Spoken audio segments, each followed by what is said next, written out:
Okay, in this video I will help you understand basics of stock market. Shares na enna, edukku நம்ம வந்து ஒரு கம்பெனியோட share வாங்கணும், எப்படி இன்வெஸ்ட்மென்ட் ஜர்னி ஸ்டார்ட் பண்றது, எப்படி ஒரு broker சூஸ் பண்றது, எப்படி அக்கவுண்ட் ஓபன் பண்றது, and ஒரு 100 rupees இன்வெஸ்ட் பண்ணாலும் அதுக்கு முன்னாடி நிறைய விஷயம் நமக்கு பேசிக்கா தெரியணும் இல்லையா ஸ்டாக் மார்க்கெட் ரிலேட்டடா. அது எல்லாமே கம்ப்ளீட்டா இந்த வீடியோல நான் சொல்லி தரேன். Let's get started. நான் எப்படி யார் வேணாலும் 1 crore 15 yearsல மேக் பண்றது அப்படின்னு ஒரு வீடியோ போஸ்ட் பண்ணியிருந்தேன். Huge support for that and thank you so much. எனக்கே ரொம்ப ஆச்சரியமாயிருச்சு. நிறைய பேருக்கு வந்து இன்ட்ரெஸ்டடாக இருக்கீங்க, அதை பற்றி தெரிஞ்சுக்கணும்னு நினைக்கிறீங்க, உங்களோட இன்வெஸ்ட்மெண்ட் ஜேர்னியை ஸ்டார்ட் பண்ணணும்னு நினைக்கிறீங்க, which is nice. ஏன்னா என்னோட audience most of the people 18 to 30 ஏஜ்குள்ளே தான் இருக்கீங்க. ஸோ இந்த ஸ்டேஜில் இந்த மாதிரி ஒரு தாட் வருது, இட்ஸ் அமேசிங். ஸோ நிறைய பேர் இண்டெக்ஸ் ஃபண்டில் இன்வெஸ்ட் பண்ணுறதுக்கு ரெடியாக இருக்கீங்க, எங்கே ஸ்டார்ட் பண்ணுறது, அதை பற்றி கம்ப்ளீட்டாக இன்ஃபர்மேஷன் சொல்லுங்கன்னு சொல்லியிருந்தீங்க.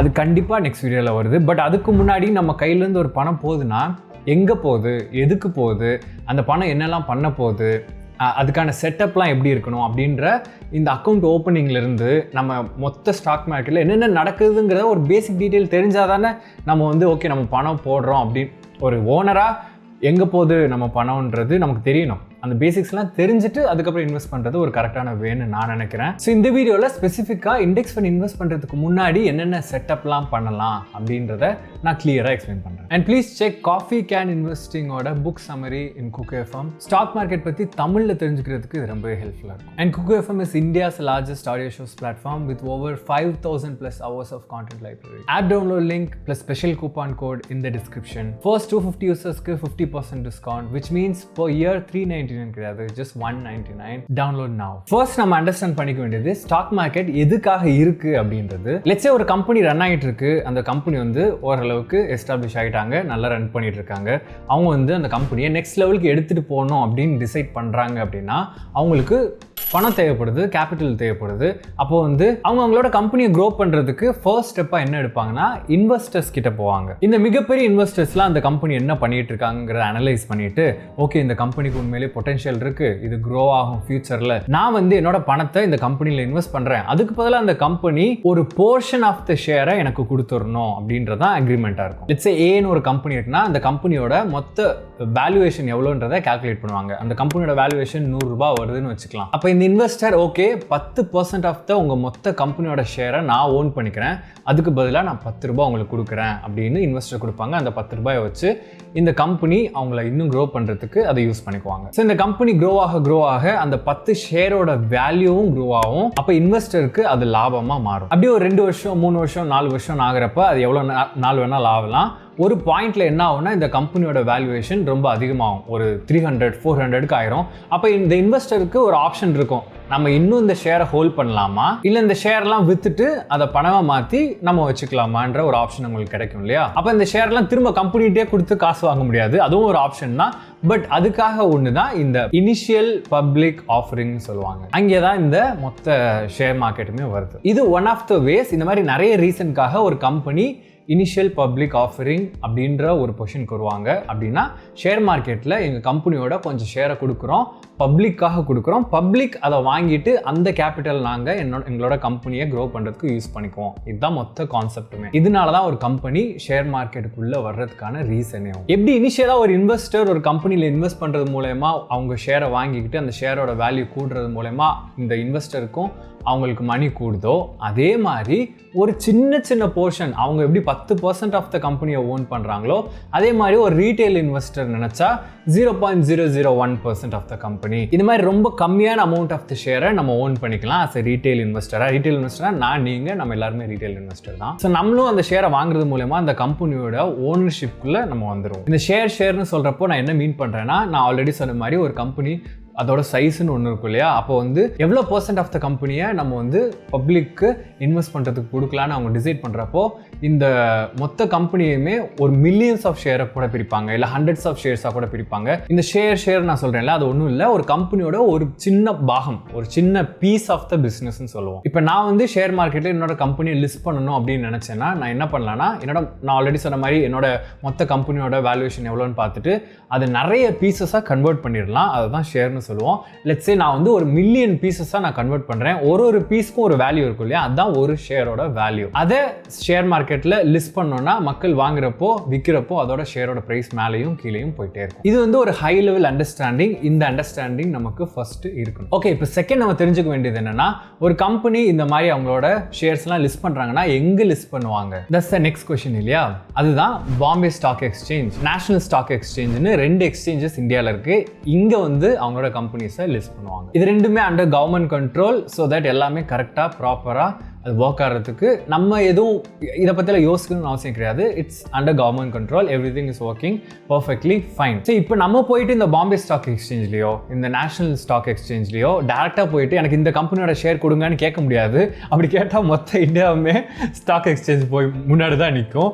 ஸோ அதை சார்ட் அவுட் பண்ணுறதுக்கு தான் ஒரு மிடில் மேன், அவங்க தான் broker. So basically company, stock exchange, broker, அதுக்கப்புறம் நம்ம இன்வெஸ்டர், ரீட்டைல் இன்வெஸ்டர், இவங்க 4மே அலைனாக இருப்பாங்க. ஆஸ் அ ரீட்டைல் இன்வெஸ்டராகவோ ஒரு ட்ரேடராகவோ புரோக்கர் மூலயமா ஸ்டாக் எக்ஸ்சேஞ்சில் ஒரு கம்பெனியோட ஷேரை வாங்கிக்கலாம். இவ்வளவு நமக்கு தெரிஞ்சா போதும். ஓகே, இப்போ பேக் டு எப்படி வந்து ஒரு இண்டெக்ஸ் ஃபண்டில் நம்ம இன்வெஸ்ட் பண்ணலாம் அப்படின்றத நான் சொல்கிறேன்னு சொல்லியிருந்தேன் இல்லையா?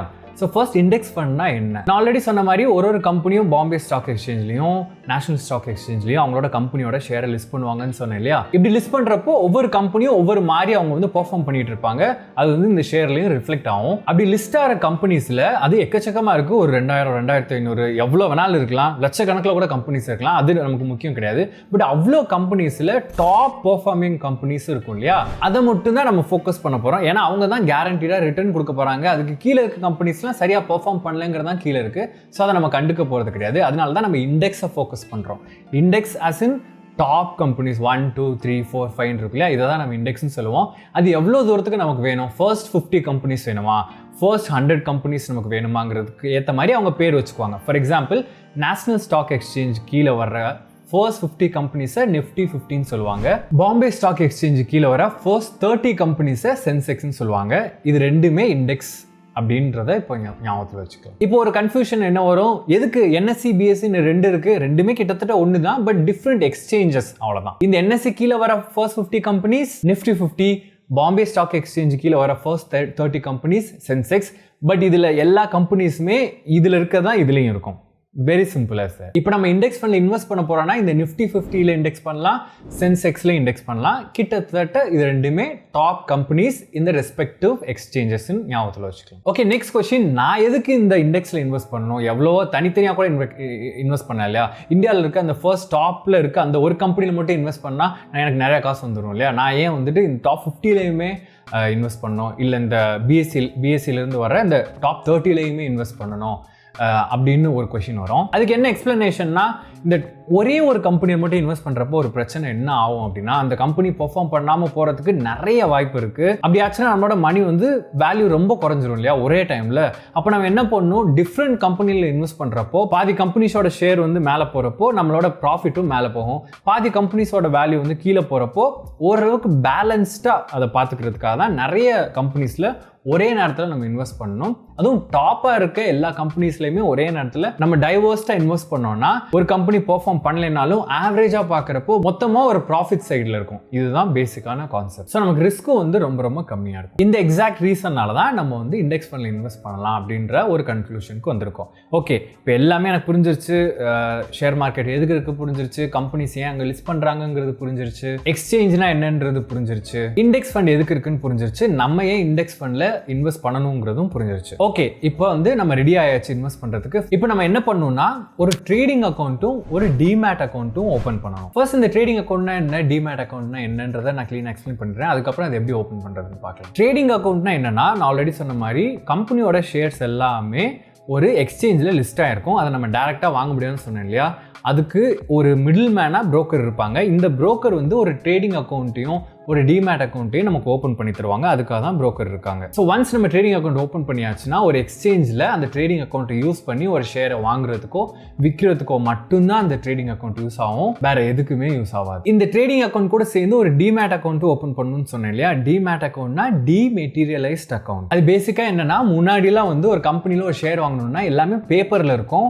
நான் வந்து ஓகே, இந்த கம்பெனியில் இந்த ராகுல் வந்து 0.001% ஆஃப் த ஷேரை வந்து வாங்கியிருக்காங்க அப்படின்றத ஒரு ரிஜிஸ்ட்ரேஷன் பண்ணுவாங்க இல்லையா, அது வந்து ஒரு பெரிய பேப்பர் ஒர்க்காக இருக்கும். இப்போ எல்லாமே டிஜிட்டலாக கன்வெர்ட் ஆனதுனால அதை மெட்டீரியல் இல்லாத ஒரு வேலை வந்து ஸ்டோர் பண்ணுறாங்க. அதுதான் டிமெட்டீரியலைஸ்ட் அப்படின்னு சொல்கிறாங்க. அப்படின்னா டிஜிட்டலாக உங்களோட ஷேரை ஒரு இடத்துல ஹோல்ட் ஆகிருக்கு. இந்த டிமேட் அக்கௌண்ட்டை கண்ட்ரோல் பண்ணுறது யார் அப்படின்னா, நம்ம ட்ரேடிங் அக்கௌண்ட் யூஸ் பண்ணி ஒரு ஷேரை வாங்கிட்டு அதை ஒரு இடத்துல ஸ்டோர் பண்ணுறதுக்கு தான் இந்த டிமேட் அக்கௌண்ட் இருக்குது. ஸோ நெக்ஸ்ட் டைம் நம்ம செல் பண்ணுறப்போ நம்ம ட்ரேடிங் அக்கௌண்ட் யூஸ் பண்ணி டிமேட் அக்கௌண்ட்டில் இருக்க அந்த ஷேரை நம்ம செல் பண்ணிக்கலாம். இதுதான் பேக் எண்டில் நடக்குது. பட் இது எதுவுமே நமக்கு தெரியணும்னு அவசியம் கிடையாது. நம்ம வந்து ஒரு புரோக்கர் சூஸ் பண்ணி அவங்க கேட்குற டீட்டெயில்ஸ் எல்லாம் ஃபில் பண்ணிட்டோம்னா அவங்க ரெண்டையுமே செட்டப் பண்ணி கொடுத்துருவாங்க. நீங்கள் ஜஸ்ட் கூகுளில் டாப் புரோக்கர்ஸ் இன் இந்தியான்னு சர்ச் பண்ணாலே ஃபர்ஸ்ட் வந்து Zerodha அப்படின்னு வரும். செகண்ட் ஏஞ்சல் ஒன் இருக்குது, தேர்ட் அப்ஸ்டாக் இருக்குது, 4 Grow இருக்குது.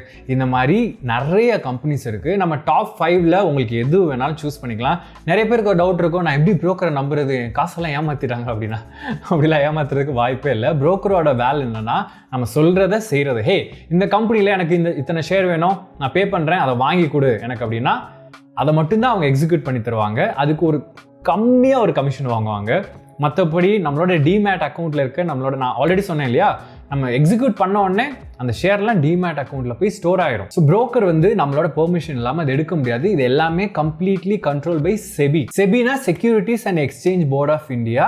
கவர்மெண்ட்டோட கண்ட்ரோல் நம்ம வச்சுக்கலாம். ஸோ எதுவுமே யாரோட பெர்மிஷன் இல்லாமல் யாருமே அப்படி நம்மளோட பணத்தெல்லாம் எடுத்துட முடியாது. எப்படி நம்ம பேங்க்ல நம்ம அக்கௌண்ட்ல நம்ம பணம் போட்டாச்சுன்னா அதை பேங்கே நினைச்சாலும் நம்மளோட பெர்மிஷன் இல்லாமல் எடுக்க முடியாது. இன் அ வே அவங்க எடுப்பாங்க, பட் நம்மளோட அக்கௌண்ட்ல இருக்க அந்த அமௌண்ட் வந்து டெபிட் ஆயிடாது. அதே மாதிரி தான் டிமேட் அக்கௌண்ட்ல இருக்க நம்மளோட ஷேரும் எங்கேயுமே போயிடாது. It's completely safe. ஸோ நீங்க டாப் 5 புரோக்கர்ஸ் சூஸ் பண்ணி எது வேணாலும் நீங்க பர்சனலா யூஸ் பண்ணிக்கலாம். நான் வந்து Zerodha யூஸ் பண்றேன், ஏஞ்சல் ஒன்னும் யூஸ் பண்றேன், HDFC செக்யூரிட்டிஸ்னு ஒன்று இருக்கு புரோக்கர், அதுவும் யூஸ் பண்றேன். பட் பிரைமரியா Zerodhaவும் ஏஞ்சல் ஒன்னு மட்டும் யூஸ் பண்றேன். பட் நீங்க அப்ஸ்டாக் யூஸ் பண்றதுனாலும் ஓகே, Grow யூஸ் பண்றதுனாலும் ஓகே. இவங்கெல்லாம் டாப் 5ல வர்றாங்க. அதாவது மேக்ஸிமம் நம்பர் ஆஃப் கஸ்டமர்ஸுங்க வச்சுருக்காங்க. So you can choose any thing. நான் ஆல்ரெடி சொன்ன மாதிரி ஒரு ட்ரேடிங் அக்கௌண்ட் ஓப்பன் பண்ணுறதுக்கு இவங்க மூலமாக போனால் தான் நமக்கு பெனிஃபிட். அப்பெல்லாம் கிடையாது. அவங்க நம்ம சொல்கிறத எக்ஸிக்யூட் பண்ண போகிறாங்க. So you can choose any thing இந்த டாப் 5. ஓகே, இப்போ உங்களுக்கு வேணுன்ற புரோக்கரை நீங்கள் சூஸ் பண்ணியாச்சு. ஜஸ்ட் ப்ளே ஸ்டோரில் போயிட்டு அந்த புரோக்கர் நேமை டைப் பண்ணிங்கன்னா அதை டவுன்லோட் பண்ணிக்கோங்க. அதுக்கப்புறம் இந்த ட்ரேடிங் அக்கௌண்ட்டும் டிமேட் அக்கௌண்ட்டும் ஓப்பன் பண்ணுறதுக்கு ஒரு சின்ன ப்ராசஸ் தான் இருக்குது. அந்த சின்ன ப்ராசஸில் உங்களுக்கு என்னென்ன இன்ஃபர்மேஷன்லாம் உங்களுக்கு கேட்பாங்கன்னா, உங்களோட பர்சனல் டீடைல்ஸ், ஃபோன் நம்பர், உங்களோட ஃபோட்டோ, நீங்கள் 18+ ஆகிட்டீங்களா இல்லையான்றதை செக் பண்ணுவாங்க. உங்களுக்குன்னு ஒரு பேங்க் அக்கௌண்ட் இருக்கணும், உங்களுக்கு ஒரு பேன் கார்டு இருக்கணும், அண்ட் மோஸ்ட் இம்பார்ட்டன்ட்லி உங்களோட செக் இருக்கும் இல்லையா, செக் புக்.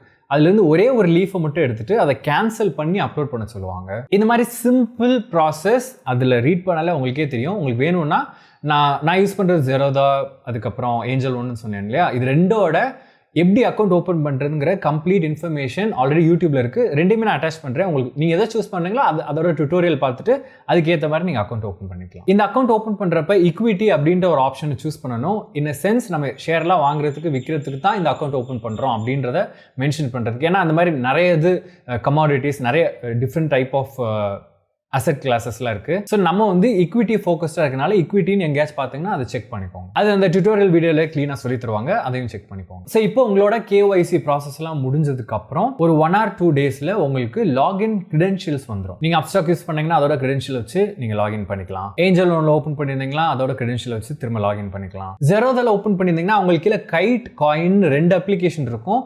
இந்த கைட்டுங்கிறது வந்து இண்டிவிஜுவல் ஸ்டாக்ஸில் நம்ம இன்வெஸ்ட் பண்ணுறது, இண்டிவிஜுவல் ஷேர் வாங்குறதுக்கு. அதை நம்ம இப்போதைக்கு கண்டுக்க வேணாம். இப்போதைக்கு நமக்கு தேவையானது காயின் அண்ட் Zerodha. இந்த காயின்ல தான் நம்ம இண்டெக்ஸ் ஃபண்ட்ல இன்வெஸ்ட் பண்ண போறோம். பட் Zerodhaல ஒன்ஸ் நீங்க வந்து ஓபன் பண்ணிட்டீங்கன்னா அது வந்து கைட்டா இருந்தாலும் சரி, காயினா இருந்தாலும் சரி, இல்லை அவங்களோட என்ன சர்வீஸா இருந்தாலும் ஒரே யூசர் நேம் பாஸ்வேர்டு மட்டும்தான். ஓகே, இப்போ கம்ப்ளீட்டா பேசிக்ஸ் ஆஃப் ஸ்டாக் மார்க்கெட் பார்த்தாச்சு. இண்டெக்ஸ் ஃபண்ட் இன்வெஸ்ட் பண்றதுக்கு முன்னாடி நம்ம என்னெல்லாம் தெரிஞ்சிருக்கணும் அப்படின்றதும் பார்த்தாச்சு. இன்னும் ஃபுல் ப்ராசஸ், ஒரு கம்பெனி வந்துட்டு எப்படி இந்த ஷேர்லாம் பிரிப்பாங்க, ஒரு ஃபண்டமெண்டல் அனாலிசிஸ், டெக்னிக்கல் அனாலிசிஸ், இந்த மாதிரி எக்கச்சக்கமான இன்ஃபர்மேஷன்லாம் உங்களுக்கு தெரிஞ்சுக்கணும்னு நினச்சிங்கன்னா Varsity by Zerodha அப்படின்ற ஒரு வெப்சைட் இருக்குது. அதையும் நான் டிஸ்கிரிப்ஷனில் லிங்க் பண்ணுறேன். அங்கே போய் செக் பண்ணிங்கன்னா ஃபுல் ப்ராசஸ் உங்களால் லேர்ன் பண்ணிக்க முடியும். இந்த வீடியோவில் நீங்கள் ஒரு அக்கௌண்ட் ஓப்பன் பண்ணி இண்டெக்ஸ் ஃபண்டில் இன்வெஸ்ட் பண்ணுறதுக்கு ரெடி ஆகிட்டீங்க. அதோட முடிச்சுக்கலாம். நெக்ஸ்ட் வீடியோவில் நானே ஸ்க்ரீன் ஷேர் பண்ணி எப்படி ஒரு இண்டெக்ஸ் ஃபண்டை சூஸ் பண்ணுறது, எப்படி இன்வெஸ்ட் பண்ண ஸ்டார்ட் பண்ணுறது, எஸ்ஐபினா என்ன, லம்சம்னா என்ன, அதில் எவ்வளோ மணி பே பண்ணுற மாதிரி இருக்கும், எப்பயாச்சும் நமக்கு பணம் இல்லைன்னா அதை ஸ்டாப் பண்ணிக்கலாமா, இந்த மாதிரி கம்ப்ளீட் இன்ஃபர்மேஷனுமே நெக்ஸ்ட் வீடியோவில் இட்ஸ் கம்மிங். ஸோ வந்து சப்ஸ்கிரைப் பண்ணிக்கோங்க. இதெல்லாம் நான் ஏன் போஸ்ட் பண்ணுறேன்னா, இதெல்லாம் நான் பண்ணிகிட்டு இருக்கேன். ஸோ என்னோட லைஃப்பில் எதெல்லாம் எனக்கு யூஸ்ஃபுல்லாக இருக்கோ மோஸ்ட்லி நான் போஸ்ட் பண்ணுவேன். ஸோ கிட்டத்தட்ட இன்வெஸ்ட்மெண்ட் ரிலேட்டடாக எல்லாருக்கும் யூஸ்ஃபுல்லாக தான் இருக்கும். நீங்கள் ஸ்கிப் பண்ணக்கூடாதுன்னு நினச்சிங்கன்னா please subscribe and hit the bell icon. Okay, next index ஃபண்டில் இன்வெஸ்ட் பண்ணுற வீடியோ போஸ்ட் பண்ணுறதுக்கு முன்னாடி get ready with your Upstox or Groww or Coin இந்த மாதிரி எதாச்சும் ஒரு அப்ளிகேஷன் இன்ஸ்டால் பண்ணி அது லாகினோட ரெடியாக இருங்க. நம்ம நெக்ஸ்ட் வீடியோவில் பார்க்கலாம். See you, do what you love and stay happy. Limited time, Rahul.